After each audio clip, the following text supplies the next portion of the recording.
cha cha cha cha cha cha cha Biafra kwenu, Igbo niile kwenu, Nigeria kwenu, ọhaneze kwezuonu.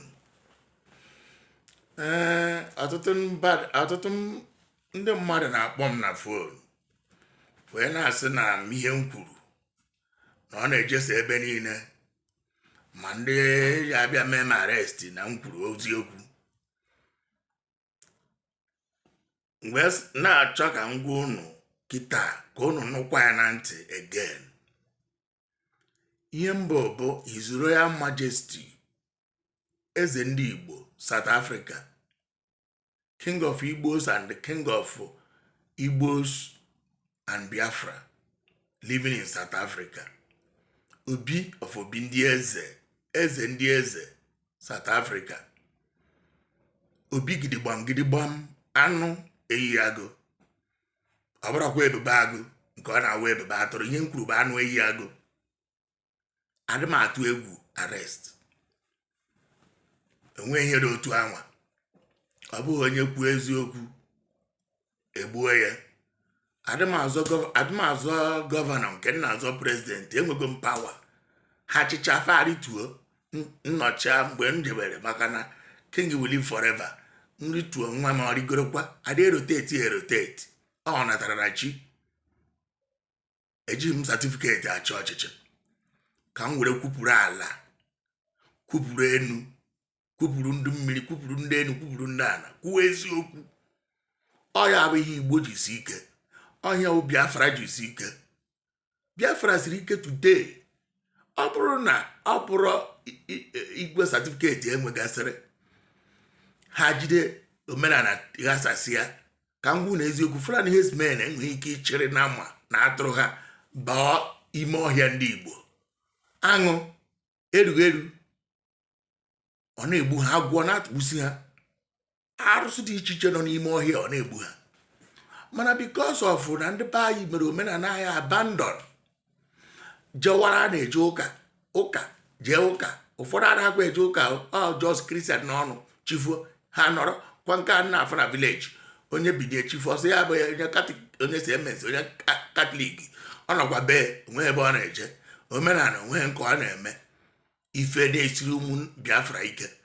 Ọ bụrụ na ndị eze haziri omenala Igbo ọfụma, na-ekwu eziokwu otu ọdụ gboo, Fulani herdsmen enweghị ike ịbata n'Igbo. Ọkwụnụ ma ihe o were ndị Britain ịkọ nka ndị Biafra, o nyere ha nsogbu. Mana ewezụgakwa IPOB na Nnamdi Kanu, anwụrụgo unu n'aka o, anwụrụgo ndị Igbo n'aka ma gọvanọ, because ndị na-asọpọtụ ndị Fulani herdsmen amarakwa onye bụ, maka na fa bụ egwu ọhịa ha ji bụrụ atụrụ, ọhịa Nnamdi Kanu ji akpọ zoo animals. Ha mara onye bụ, ha ejide mfe gbuo ihe ha nidiri bụ ya land, ha nidiri na-asọpọtụ ha. Ihe ha madebere bụ ka ha gbuo mmadụ jee eluigwe jee lụọ virgin. Ọhịa ha belivere the more ka ha gburu mmadụ, the more ha jere eluigwe, the more ha gburu mmadụ ka e nyere ha more virgin. Ha gbuo mmadụ 20 nye ha ụmụ nwanyị virgin 20 na eluigwe. Kedu eluigwe ọ bụ? All their own belief.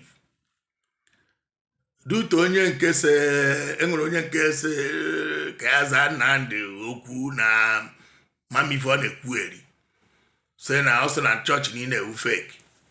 Kedu ihe iji asị na chọọchị niile ewu fake? Ihe Nnamdi Kanu kwuru bụ eziokwu. Ịfụzi ka YouTube na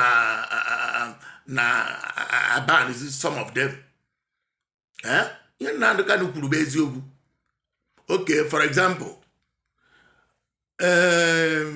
ọhịa Avrago Chimarin gbaghara ada Jizọs, o ruo na nke Edumeje na-eme miracle, na-eme agba mgba na ọta ya, bunicha mmadụ enu sụọ isi n'ala, were ma ihe na-akụ onye aha na bandeji okere n'ụkwụ, na-esu mmadụ were na-atụsasị oche WWB ka ọ WWC a na-afụ na TV.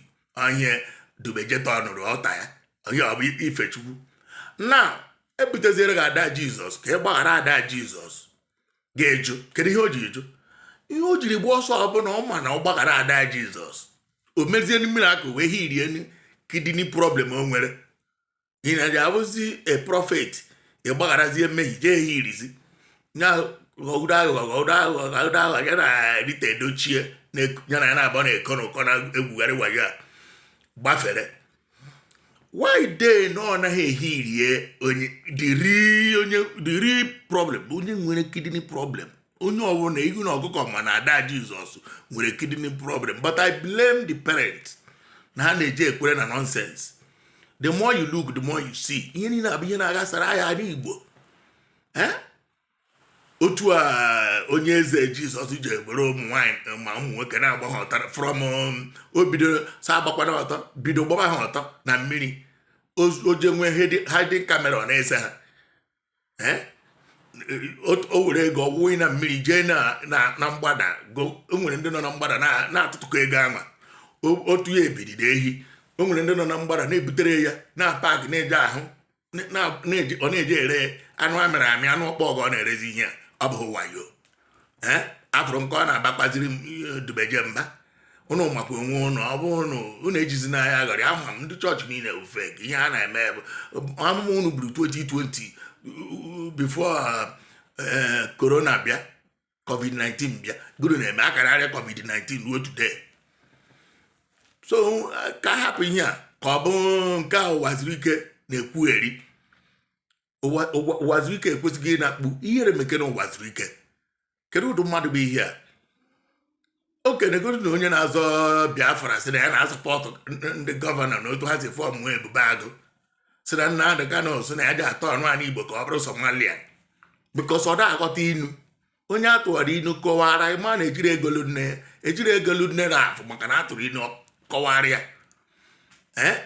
maka na ọ da-aghọtala nwa eji Nnamdi Kanu bụ Ọhamadike Biafra ọ dakọsara ụba uche mefọ ha ndị sabotua ndị Pharisees ndị kwefuru ihe Lai Mohammed gwara Asari Odogobọsụ na ọ na-achọ attention ọ na-achọ ka enye ya attention mana ya eji ha enye na ya amaghị onye ya ma bụ Nnamdi Kanu ihere mezie ha uche mefọ na-asị ndị Awụsa kwesịrị ịbịa biri n'ala Igbo ebe ndị Igbo bibe ha uche mefọ na-asị ndị Awụsa kwesịrị ịbịa biri n'ala Igbo ebe ndị Igbo bi na be ha ndị Igbo bi n'ime ọhịa n'ugwu Awụsa uche mefọ ihere mee gị ndị Igbo bi na town rụọ ụlọ biri na township ha ebi n'ime ọhịa ndị Igbo abụrụ animals ndị aba animals bịa biri n'ime ọhịa ebe a na-akọ ugbo na-emebiri nne na nna anyị ugbo na-erepụ ụmụ nwaanyị anyị na-erepụ ndị nna anyị na-egbu na-ebere amụ ịmụ Igbo na-eji ebuje China na-eji ebuje Asia uche mefọ ihere mekenigo mana I warn you people ala Biafra ga-etigbu unu ala Biafra ga-emegide unu ihe ụra nwụrụsị ya akwefụrụ gị nwa akwefụrụ Rafụ Wazirike iweta na Biafra enye gị bribe gbawuo imechie Biafra ị na-asọpọtụ ndị gọvanọs na ha fọmụrụ ebube agụ kamelion ị na-eme ebe ịkwụ gụwa Wazirike ha makwa onye ha mana enweghị ume ị na-eje Tanzania eje eme mitin Biafra dịrị ka a na-eme na Tanzania ịma na ha nọ n'udo enwere ebe a na-egbu mmadụ na Tanzania ị na-azọrọ anyị Biafra kama iji asọpọtụ Nnamdi Kanu bịakọta n'ọnụ fight ya ka anyị nwee independent nwere onwe anyị nwere oyi enweghị anyị enwero na ihe ka ha na-ezu n'oshi ndị gọvanọs anyị na ndị Fulani chekpọta ndị China ha ije na-eji egwu mmanụ na nzuzo na-ere were na-asọpọnsọ terọrist ndị polisi ndị bandit na Boko Haram na Fulani herdsmen agbaghara ka e were ihe chịkwa ha uniform so ha jebe ọgụ ndị ka ha na-eji igbu ndị Igbo ndị Britain bụ ndị oshi enyemego ndị Igbo asylum ụmụ nwoke aka ka ndị ụmụ nwoke n'ala Igbo gbajezie London jebiri ka ana Igbo tọgbọrọzie ka ha bịa dachie ihe anyị akwụ na ihe Nnamdi kwuru anyị need asylum ihe anyị need Biafra anyị need Biafra independent anyị need asylum mụ na onwe m abụghị m asylum abụ hapụ onye Biafra hapụ onye South Africa. Onye nwere akwụkwọ ya laa n'Igbo jee fight ya Biafra independent. Otu anyị si nọrọ Anambra na-ekwu okwu, anọ na be nna m na-ekwu okwu na Anambra. Ịchọọ ịma jee na Facebook, jee na inbox m box m sị m nke ebe ọ bụ ma ọ bụ na ọgụ ka ndị Fulani herdsmen duri ka ha bịa mee m arrest. David Umahi, deputy president ị na-achọ ime nweta, president ị na-achọ ime nweta, maka na ndị igburu na Ebonyi ama spirit ha ama ekweghị. Wike Nyeso, Governor Wike Nyeso, Rivers State, ị gaghị enweta deputy president of Nigeria, ị gaghị enweta president of Nigeria. Ị na-adị ka mbụ ihe Ọzọdimgba, ị gaghị enweta. Kwefuru unu nwa bụ ndị gọvanọs, unu ga-ala exile, anyị ga-achọpụ unu n'ala Igbo. Enweghị eji unu eme, unu sabotuas. Ebe unu nwere ike a na-egbu onye Igbo ibe gị na-awụsi ọbara, ikwuru na ị nọ n'ọkọt na-aṅụ ọbara, ikwuru na ị na-enye ndị eze satifiketi ego na-ebu ha moto every year na-enye ha ego. So ha ekwuru eziokwu, onye kwuo eziokwu revoke satifiketi echụọ ya, bịa revoke nke egbe enigwe gbagbuo ogu. Asị m ọdịnala dị n'ala Igbo chụbakwa unu nwa ndị Eastern leaders, ndị oru mmụọ nnụ mmụọ nọ n'ala Igbo chụbakwa unu. Aka ga-ebichi unu n'ogwu, unu ga-eji anaze mmiri, ihe ọma ga-erite unu, rite ụmụ unu. Ndị niile unu gburu ọbara ha ga-achọ unu, chọọ ụmụ unu ga-akwụ ụgwọ kwụọ to the last. Ihere ga-abụ nke unu ama ejebe jeruo, unu ama anamanaruo. Unu gbuo n'aka nri ihe ọjọọ so unu gbuo n'aka ekpe ihe ọjọọ so unu gbuo n'iru ọnwụ ike so unu gbuo n'azụ ọnwụ ike so unu. Ruo mgbe unu chegharịrị defendie ndị Igbo, were that nonsense unu na-akpa ebubo agụje etufuo. And ana m agwa ndị Eastern Security, ebe ọbụla unu nụrụ mkpatụ na enwere moto egoro for ebube agụ ka ọ bụ ebube ngwere, jee gbarie moto ahụ ọnụ security. Chọbadị moto ọbụla unu ekwesịghị ka ha mede exist chacha ebe ọbụla ha nweta moto, because mgbe anyị na-achọ ha ka ha bịa defendi anyị, ha na-ebichi ndụ ndị mmadụ na-eplay politics. Oruzie kịta Nnamdi Kanu wetazi security save ndị mmadụ, ha bitewuo n'ụra for ha made 65 years a na-egbu ndị mmadụ ka ha mere. Obiọna ọnwụ ya na-efinish 8 years ya. O nwere ihe ha mepụtara sọsọ iri ego, na-aṅụ whisky champagne, na-akwụrọba ndụ, bụ mistress, ebuo nwaanyị nke ata echi ebuo nke a, na-eme mpụ with ndị family ha mụ onwe ha na family ha. So ihe ha fọmụrụ with George Obi ọzọ sịrị ha president of Ọhaneze. Unu vu no George Obi ọzọ president of Ọhaneze, unu gbakwuo ya ọkụ na ọ nwere isi na mmadụ win election.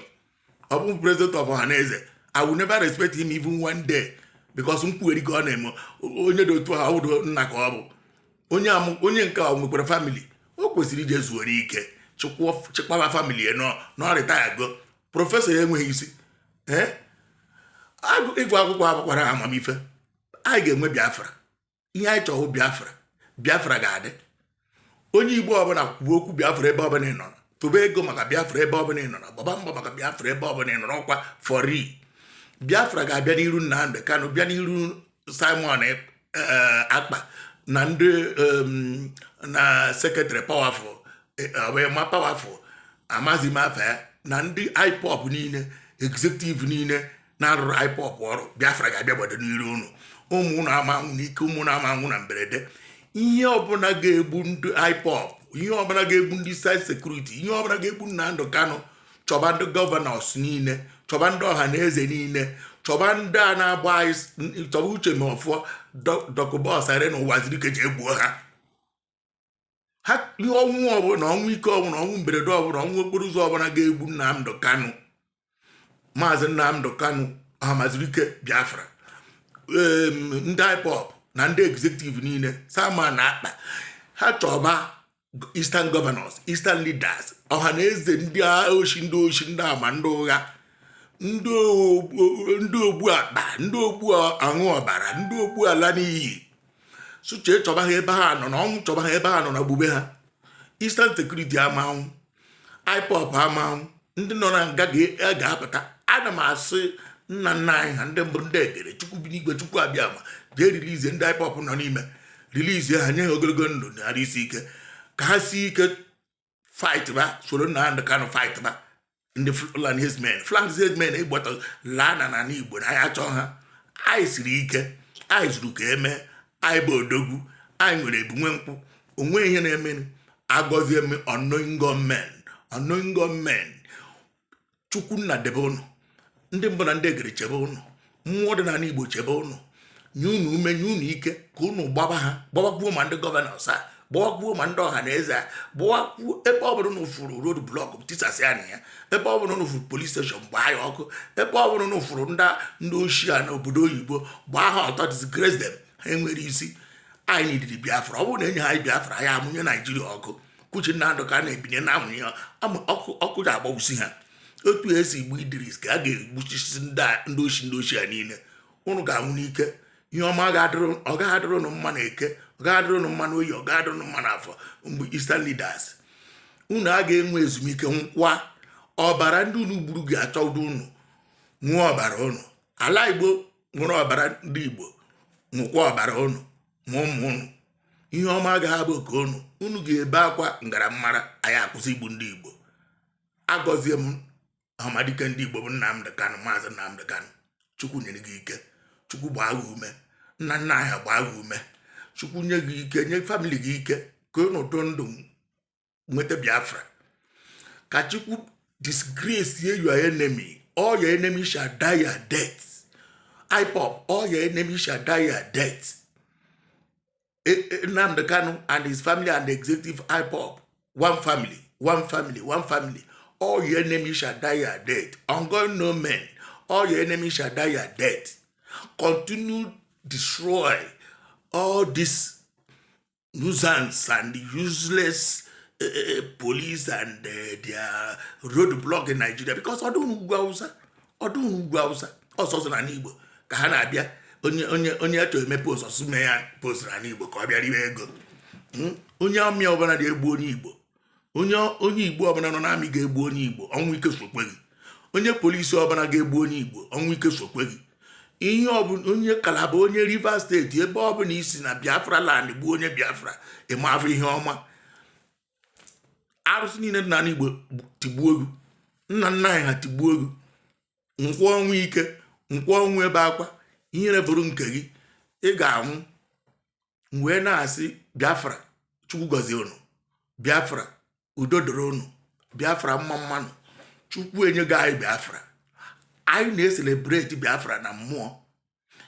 Ka m gwa gị, emepe gị anya nke mmụọ, ị ga-afụ ebe nna nna anyị ha na-eselebreti Biafra, na-eselebreti Nnamdi Kanu, na-eselebreti IPOB, defend our ancestral land, defend our forefathers land. Onwe ihe ga-eme, ha na-enwe aṅụrị. Wee na-asa Eastern Security jisi n'ike, na-asị Maazị Nnamdi Kanu jisi ike, na-asị ndị IPOB jisi ike, na-asị Unknown Security jisi n'ike. Gbuweni ha, chụbanụ ha, gbuweni Fulani herdsmen, gbuweni Boko Haram, chụpụrụ ha n'ala Igbo. N'ihi na ala Igbo dị nsọ. Otu a Israel si dị nsọ ka ala Igbo si dị nsọ. Ọ ya kpatara eji enwe independent, ihe a ga-eji wee na-aṅụ iyi ọchịchị bụ ọfọ. Maka na ọfọ na ogu ka nji. Ịnụ ụfọ nkịta ọsọ eme mpụta ụtụtụ apịacha anya wapụrụ ha ọjị. Ọ ya bụ omenala, ana m asụ ọjị. Ọzọ unu ga-afụ ka m kwuo okwu kwuru ọjị ka m ga-eji wee pụta gọzie onye ọbụla.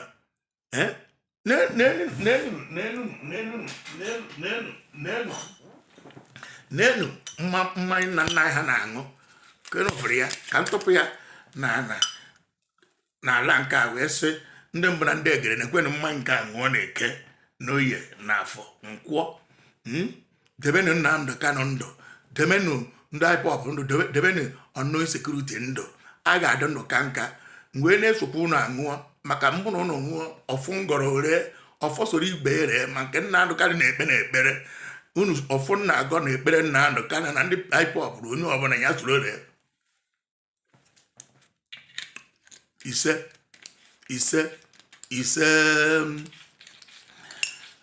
Chukwu okike abịa ma gọzie Nnamdi Kanu. Chukwu okike Abịama debe Nnamdị na ụmụ ya ndụ. Chukwu okike Abịama mee ka United Nations nabata Biafra. ICC mee ndị Boko Haram bụ ndị amị Buhari na ndị otu ya arrest kpee ha ikpe genocide ma nke ha kọmitiri 1967 to 1970 kpee ha ikpe genocide ya maka na a ga-ekperịrị ya. Mmanụ niile ha na-akwafu n'ogoni ha ekpochabeghị ya. Anyị nwere mmanụ nwee ihe niile, anyị dị n'ike nata ihe anyị onye ada na mba ọkwa ịnọ n'ihu agha echetakwara ị ga-anwụ maka na iche ị ga-agwa nwụrụ ịnwụgwụ ị na-eji igwe mana ịma anwụ maka na ihe na-azọ ihe nna gị. Nwata zọba ihe nna ya ka ọgbara ajọ mmadụ ọhịa ndị Fulani na-afọ anyị agbara ajọ mmadụ ihe anyị ka anyị na-azọ and anyị ga-azọta ya. Unu ga-azọta ya na Eke, unu ga-azọta ya n'Oye, unu ga-azọta ya n'Afọ, unu ga-azọta ya na Nkwọ. Ọmụwa ga aka na-akpọ His Royal Majesty eze ndị Igbo Biafra, eze ndị Igbo South Africa, Biafra bi n'ime ya. Onye na-achị ndị Igbo niile na South Africa na-achị ndị Nigeria niile na South Africa because otu esi efọmụ ya n'obodo a. Because no anyị nwa ji obodo. Otu a ka m na-asị ndị be anyị niile mpakara ụwa anyị nọ na biko chetaba ndị IPOB na Eastern Security na Nnamdị Kanu na-ekpere 1 kobo 1 cent bụ ego na-support Eastern Security. Biko $1 bụ ego ebe ọbụla ị nọ na contribute ego ebe isi wepụta ya nnakwụghachi ihe ada aka ebe o si abịa. Agọzie m onye Biafra ọbụla nọ na mpakara ụwa, Chukwu meghere gị ụzọ ego. Ị ga-ebute ịgbanda, ihe bụ ịgbanda bụ ego oyibo. Ebe ọbụla ị nọ ị ga-ebute ịgbanda bụ ego oyibo ka ị wee na sọpọtụ Biafra. Ụzọ mepee arịọ m Chukwu bi n'igwe rịọ nna nna anyị ha ndị mbụ ndị egede ndị ana si mepere gị ụzọ gị nwoke gị nwaanyị bi na mpakara ụwa niile gị onye Biafra. Chukwu nye gị ego ka inye ndị Eastern Security nye Biafra ka e were zọta ala anyị anaghị ama atọ n'aka ndị Fulani herdsmen. Chukwu gọzie gị mepere gị ụzọ na Eke, mepere gị ụzọ n'Oye, mepere gị ụzọ ihe akpakpa ihe enwe mepere gị ụzọ echi na echi ada agwụ agwụ. Ndị Biafra unu ga na-eji ije ọgaranya n'obodo ọbụla unu nọ na maka na ka ehi ata na-arụ ije ọgaranya dị ya na-arụ. Ndị Igbo unu ụba ọgaranya, ndị Igbo unu ụba ala adị ebu a na-ebu. Ndị Biafra unu ụba osimiri, osimiri ada ata ata. Ndị Fulani na-abịa egwu osimiri mana osimiri ji eri ha. Ọha ka osimiri ji buru isi osimiri.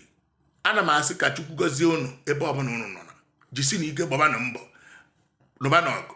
Ndị na-akọntributu ego, ndị na-eji ije okwu Biafra, ndị na-ekwu okwu Biafra, ihe ọbụla onye na-eme nye atụ na egwu ọnwụ abụrụ oke gị.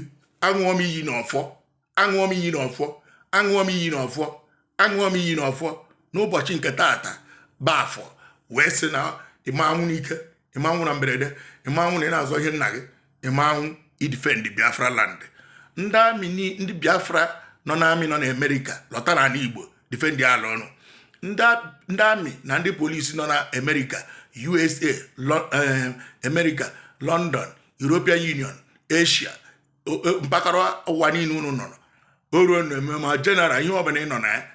Ọ bụrụ na ị ha nọta ka ị difendi ya n'Igbo no ndị a nlekwa na ya na anyị na kịta ha adịkwa ka 1967. Anyị ga-eme ha ife, anyị ga-eme ha kpọị ka anwụcha isi ya ana ha ga-anwụ, aṅụ ga-agbagbu ha. Chukwu gọzie unu, nna debe unu, nna chebe unu, Chukwu zu unu ekpere, Chukwu dube unu, Chukwu gọzibe unu.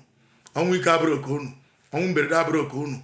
Unu ama anwụ ọnwụ ike, unu ama anwụ ọnwụ mberede. Ụmụ unu ga-adị ndụ ka nka, unu ga-adị ndụ zụ ụmụ unu ọzụ unu. Ihe unu ga-eri agaghị aka unu, ihe unu ga-eji ụzọ ụmụ unu ama aka unu. Ụmụ unu ga-ama amamihe dịka Solomon maara. Ihe ọma ga na-eme na ndụ unu, ihe ọma ga na-eme na ndụ unu. N'afa Chukwu Abịama na ndị ala ise ise ise.